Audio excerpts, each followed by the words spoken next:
Welcome to the journey again.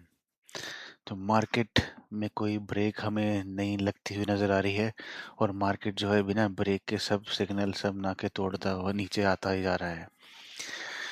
वही देखें, हम तो बस एनालिसिस करके सपोर्ट रेजिस्टेंस से ही देख सकते हैं यहाँ पे रुक सकता है, पर मार्केट को जो करना है वो करेगा ही। अब ये देखिए, मार्केट ने इतने टाइम की कंसोलिडेशन को जो है वो एक ही कैंडल से ओवरशैडो कर दिया है। तो देखिए, इसमें कोई शक नहीं है कि जो सेलिंग हुई है वो बहुत ज़्यादा ही खतरनाक और बहुत ज़्यादा ही सीवियर सेलिंग हुई है। ठीक है, हुई है सेलिंग, कोई बात नहीं, बट मार्केट का यही तरीका है कि मार्केट को नीचे जाना है, उसके बाद ही नए जो बायर्स हैं वो एक्टिव होंगे, जिनको वैल्यू लगेगी और फिर मार्केट वहाँ से घूम सकता है। तो ठीक है, मार्केट अभी आके जो रुका है बिल्कुल एक लेवल पे। लेवल तो हम काफ़ी टाइम से डिस्कस कर रहे हैं, हमें लगा था कि 26,000 से नीचे मार्केट को नहीं जाना चाहिए, पर मार्केट ने 26,000 भी तोड़ा और उसके बाद आके 26,800 700 सब तोड़ के 25,700 800 सब तोड़ के नीचे आ चुका है। ठीक है, तो अब डेली वाइज देखें तो यहाँ पे आपको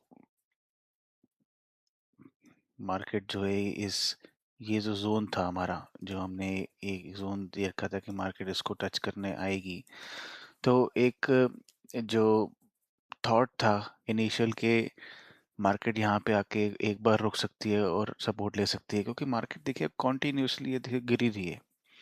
तो एक थॉट ये था कि हो सकता है कि यहाँ पे आके रुके और यहाँ पे आके जो एक बार एक बाउंस बैक या एक फेक चीज़ ही दिखाने की कोशिश करे, कि एक फेक बुलिशनेस, एक फेक स्प्रिंग कैंडल, एक यहाँ से विक नीचे से ऊपर बना के हैमर टाइप बनाने की कोशिश करे, एक ये एक्सपेक्टेशन थी। लेकिन कोई बात नहीं, मार्केट ने वो नहीं किया और मार्केट ने इसके नीचे ही तोड़ दिया इसको भी। तो इससे क्या होता है, ये भी क्या मार्केट का तरीका है, मैं आपको जैसे हमेशा बोलता हूँ, मार्केट ट्रैप और ट्रैपिंग में और ये हंटिंग में ही काम करती है। अब उसने इसके नीचे जब इसने क्लोज कर दिया है, नीचे क्लोज कर दिया है, तो क्लोज करने से क्या है कि नीचे और सेलर एक्टिवेट हुए होंगे। ठीक है, अब क्या होता है कि बड़े लोग जो हैं वो ऑब्वियस सी बात है वो पहले एंट्री लेते हैं, और एंड में रिटेलर्स का हमेशा ही रहता है, चाहे वो स्टॉक हो चाहे इंडेक्स हो, जो रैली का एंड होता है ना, टॉप बन रहा हो यहाँ पे कहीं पे, यहाँ पे इन्होंने बाई किया, रिटेलर्स ने ऊपर लगा, यहाँ टॉप बन रहा था, यहाँ पे लगा ब्रेकआउट आएगा, रिटेलर्स ने एंट्री की, उन सब के ऑर्डर जो आए उन सब के अगेंस्ट में बड़े लोगों ने सेलिंग कर दी। अब यहाँ से नीचे से इतनी सेलिंग हो गई है, इसको भी तोड़ दिया, तो लोगों को लगा होगा कि अब और नीचे जाएगी, तो यहाँ पे लोग जो हैं वो और एक्टिवली सेलिंग पोजीशन में आ गए होंगे।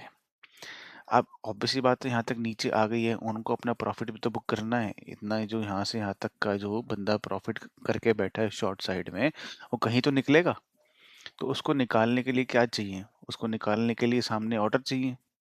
ऑर्डर कहाँ से आएंगे, ऑर्डर जब आएंगे जब उसकी जगह पे जो सेलर है वो हटेगा, तो उसकी जगह पे भी सेलर बैठने चाहिए ना।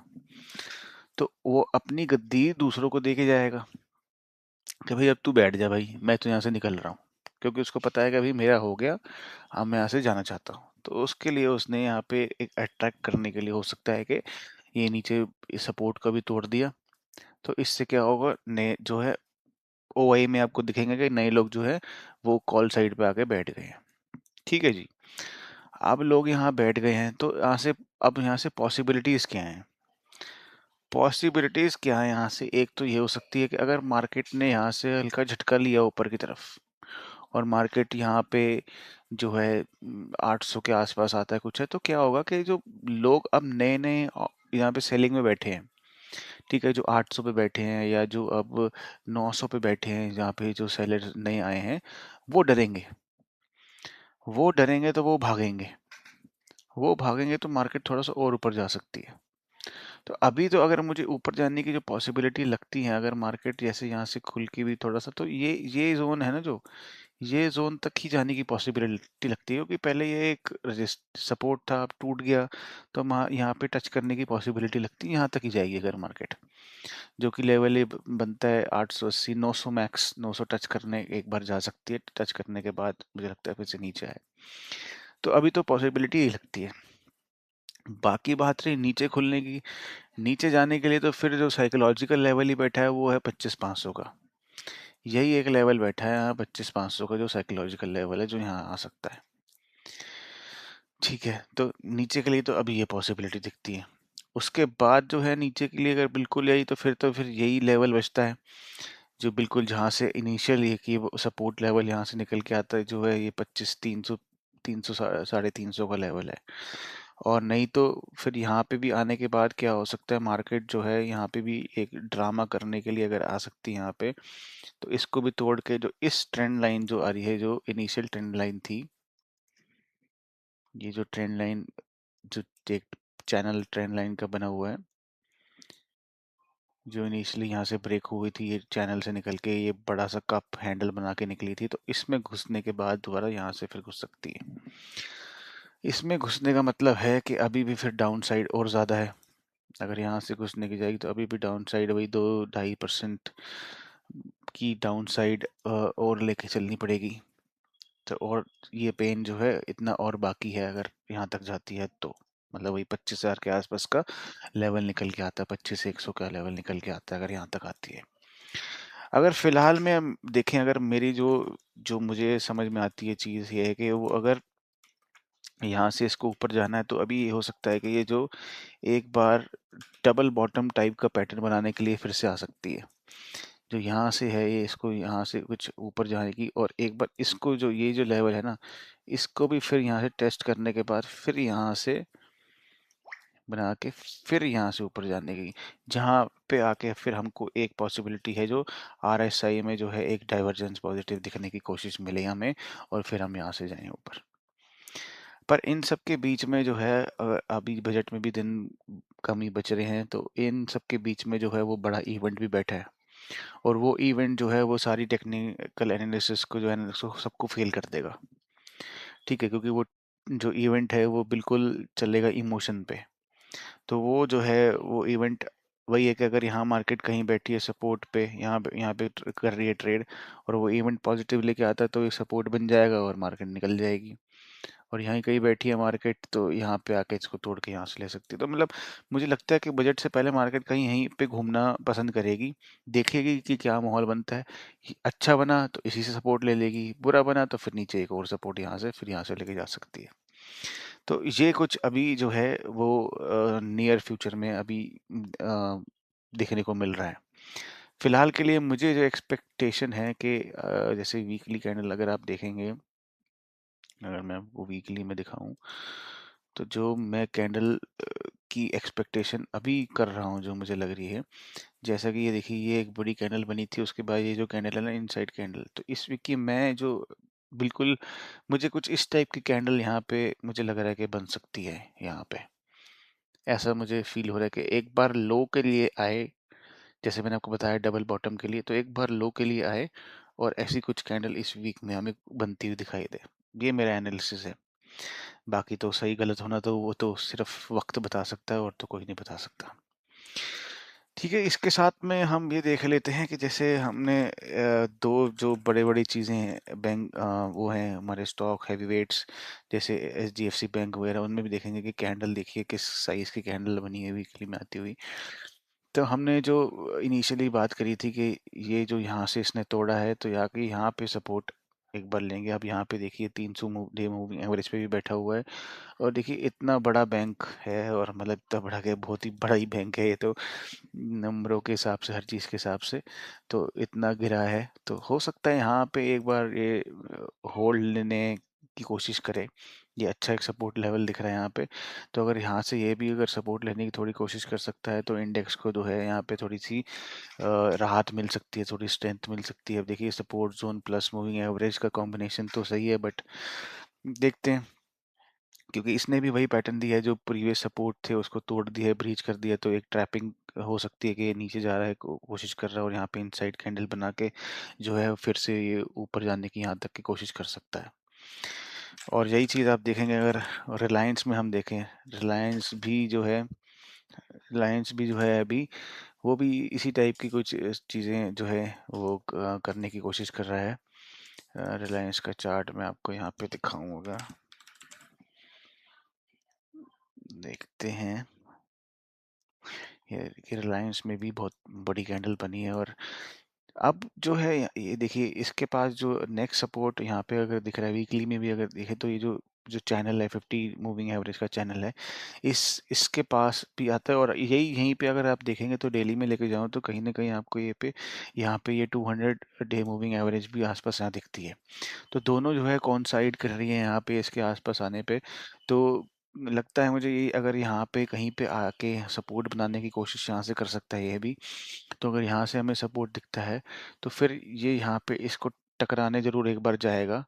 फिर यहाँ से पता लगेगा इसको टकराने के बाद ये वापस नीचे आने की कोशिश करता है, या जब तक ये इस लाइन के जो ये जो बनी हुई है हमारी ट्रेंड लाइन जिस उसने ब्रेक की थी, और ये जो लेवल है कुछ 1540 के आसपास का, यहाँ तक का, यहाँ से जाके जब तक ये ऊपर नहीं जाता तब तक हम बुलिश तो इसमें नहीं हो सकते।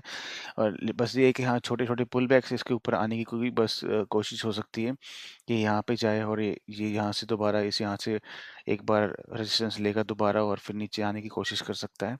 तो अभी फ़िलहाल में देखते हैं कि यहाँ पे पॉज़ थोड़ा-सा हो सकता है, मार्केट ये भी देखेगी कि क्योंकि अभी इवेंट भी बाकी है, तो यहाँ पे एक पॉज़ की टाइम पास करना ज़रूरी है, क्योंकि फिर अगर बहुत ज़्यादा मूवमेंट पहले आ गई तो फिर वो रिएक्शन जो है वो इवेंट का कहाँ से आएगा? तो इसलिए मार्केट कहीं न कहीं बीच में यहाँ पे रहने की कोशिश कर सकती है। अब होता क्या है ना कि जैसे कि लोग जो हैं वो अगर ओपन इंटरेस्ट वगैरह देखते हैं और ये देखेंगे कि ओपन इंटरेस्ट कहाँ ज़्यादा कम है, तो उसमें एक चीज़ भी और भी देखनी ज़रूरी है कि ओपन इंटरेस्ट में लोग कौन से हैं? अब ओपन इंटरेस्ट कब ज़्यादा बढ़ा? अभी मैं वही आपको जैसे बता रहा था कि अभी लोग जो है वो शॉर्टिंग साइड में बैठे तो होंगे, लेकिन क्या है, अब जैसे यहाँ पे लोग बैठे 800 में बैठ गए आके लोग, 900 में बैठ गए आके लोग, तब देखिए ये कुछ, अब इससे एक एग्जांपल से आप ये चीज़ समझिए, अगर मैं आपको यहाँ सिखाना चाहूँ कि मान लीजिए कोई स्ट्राइक पे एक बंदे ने 500 रुपए में शॉर्ट किया है प्रीमियम में, और एक ने 100 में शॉर्ट किया हुआ है अभी आके। इसने शॉर्ट कर दिया था महीने पहले, एक इसने शॉर्ट किया एक हफ्ते पहले। तो अब मूवमेंट इसके अगेंस्ट आई, ये तो प्रॉफिट में ही बैठा हुआ है, अभी इसको डरने की जरूरत थोड़ी ना, इसके पास बहुत सेफ्टी है, लेकिन ये तो भागेगा ना। जब ये भागेगा फटाफट से तो फिर ये मार्केट को उसी डायरेक्शन में और ले जाने की जो है वो प्रोबेबिलिटी रखता है, और प्रोपेल कर देगा उसको। तो इस चीज़ को समझिए कि ओपन इंटरेस्ट तो एक चीज़ है कि हाँ भाई कहाँ पे लोग ज़्यादा बैठे हैं, पर कौन कब से बैठा हुआ है वो भी बहुत ज़रूरी है समझना। ठीक है, तो ये चीज़ भी देखिए, और अभी जो है इसलिए जो चेंज इन ओपन आई है वो स्टडी करना भी ज़रूरी है कि कब जो है वो ओपन आई जो है जो कब एडिशन हुआ है उसमें। ठीक है, तो ये थोड़े अब जो लोग, जैसे मैंने बताया आपको, ट्रैपिंग के लिए क्या है कि मार्केट नीचे आई तो लोग और बेर होंगे, तो और क्लोजली लोग अंदर घुस गए होंगे। जो दूर वाले स्ट्राइक वाले होंगे वो भी अंदर गए होंगे। अब देखिए ये जो 26,000 है तो पुराना चलता आ रहा है। 26,000 तो इस वक्त जो है बहुत बहुत ही पावरफुल रेजिस्टेंस जोन है, यहाँ तक पहुँचना मुश्किल है। बट ये है कि हाँ, यहाँ इसने अगर यहीं थोड़ा सा पुल बैक लिया तो यहाँ पे टच करके रेजिस्टेंस तो यहाँ से लेगा ही लेगा। अब नीचे गए तो नीचे हमारे पास देखिए, आप खुद ही देखिए, इधर लाल देखिए, इधर इधर हरे देखिए, कितना आपको खुद ही दिख जाएगा कि कितना डिफरेंस दिख रहा है आपको। अब नीचे गई तो हमारे पास ये जो सबसे ज़्यादा ऊपर इंटर सब क्लोज दिख रहा है तो 25,500 का ही दिख रहा है। ये साइकोलॉजिकल वो है भी, हर तरीके से यही एक सपोर्ट दिख रहा है अगर मार्केट नीचे जाती है तो। ठीक है दोस्तों, तो ये एनालिसिस था। बाकी कुछ इधर-उधर की न्यूज़ में एक अच्छी खबर ये है कि जो म्यूचुअल फंड का डेटा, म्यूचुअल फंड का जो रिपोर्ट आई है, डेटा आया है, वो काफ़ी अच्छा है। म्यूचुअल फंड में जो है इंटरेस्ट इंडियंस का दिख रहा है, और क्या बोलते हैं,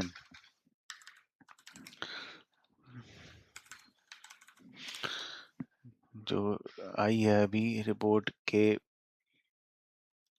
उस रिपोर्ट में बेसिकली यही है कि म्यूचुअल फंड का डेटा जो है वो बहुत ऑल टाइम हाई पे इस टाइम पे पहुंच चुका है। ऑल टाइम हाई पे म्यूचुअल फंड, मतलब 31,000 करोड़ रुपए का म्यूचुअल फंड जो पे इनफ्लो जो दिसंबर में आया था। और सबसे बढ़िया बात, जो सबसे अलग सी बात निकल के आ रही है, इन सब के बीच में सबसे ज़्यादा इन्वेस्टमेंट जो जो लोगों ने करी है, वो जो इन्वेस्टमेंट चल रही है सबसे ज़्यादा गोल्ड के ETFs में, गोल्ड में सबसे ज़्यादा जो है 200% के आसपास की ग्रोथ हो गई है। उनकी जो क्या बोलते हैं, ETFs में इन्वेस्टमेंट की गोल्ड में। इसमें थोड़ा-सा मुझे ये भी हो सकता है, लोग फोमो में भी आ गए होंगे। लोगों ने देखा कि भागे जा रहा है, भागे जा रहा है। और दूसरा कारण ये भी है कि हाँ भाई, इक्विटी मार्केट तो कुछ दे ही नहीं रही। साल तो 25 वैसे ही बहुत खराब गया। ठीक है, कुछ मार्केट दे नहीं रही, और यहाँ ये रुक नहीं रहा है ऊपर जाने से, ये कुछ दे नहीं रही, तो वो यहाँ से इन्फ्लोज होंगे, थोड़े से यहाँ इन्फ्लोज गए होंगे, तो थोड़ा फियर भी वो होगा, तभी गोल्ड में जाके इतनी इन्वेस्टमेंट जो है वो बहुत 200% आप सोच सकते हैं, ऑलमोस्ट अप्रॉक्स 211% के आसपास जो है इंक्रीमेंट हो गया है गोल्ड ETF में, गोल्ड के फंड्स में इन्वेस्टर्स का। अब ये सही टाइम है कि नहीं टाइम है इतने ऊपर लेवल्स पे, बाकी तो टाइम बताएगा, बाकी देखते हैं। लेकिन जो डेटा आया है वो डेटा यही आया है, तो यही एक लोगों का जो सब जो माइंडसेट ये दिखाता है कि वो चीज़ भाग रही है तो लोग छोड़ना नहीं चाहते। तो ये अच्छी बात है, बहुत बढ़िया बात है, हमारी मार्केट्स के लिए एक कॉन्फिडेंस दिखाता है हमारी मार्केट के अंदर, के हमारी मार्केट में लोग अपनी मार्केट पे भरोसा कर रहे हैं और अपनी मार्केट पे जो है वो पैसा इन्वेस्ट कर रहे हैं।